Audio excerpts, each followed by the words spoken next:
All right, here we go. This is part deux of the deck project tour. I'm up here in the spare room and I'm just going to step onto these boards really gingerly to have a look around.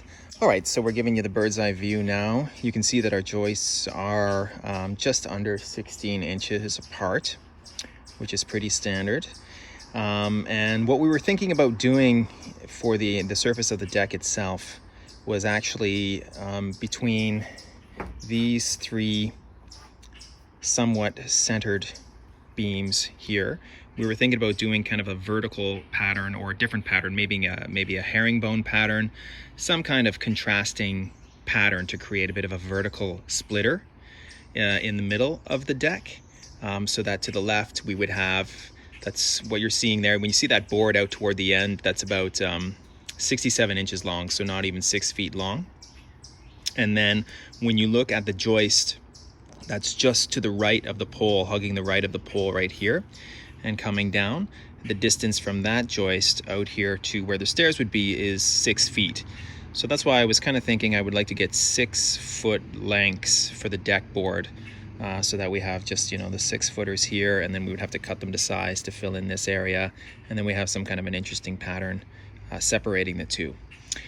We could potentially put some kind of a border around the outside as well, you know, exploring that idea, but that's kind of the vision for the surface of the deck.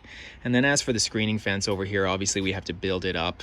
We can fill in that gap either with lattice or with other deck boards or whatever, but we want to maintain privacy, so we'll fill in that gap that was originally created to accommodate things like this sign and bird feeders, etc.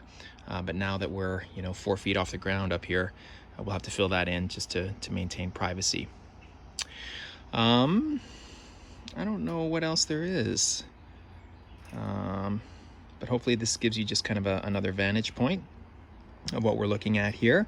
Oh yeah, the other thing, you see this big 2 by 12 by 14 joist going across the middle that Joe doubled up. Obviously he put that there for structural support to make sure it's to code. The one sort of, you know, negative of that is that, again, when we consider the window that's under my feet here, when we look out, all we see is that big joist.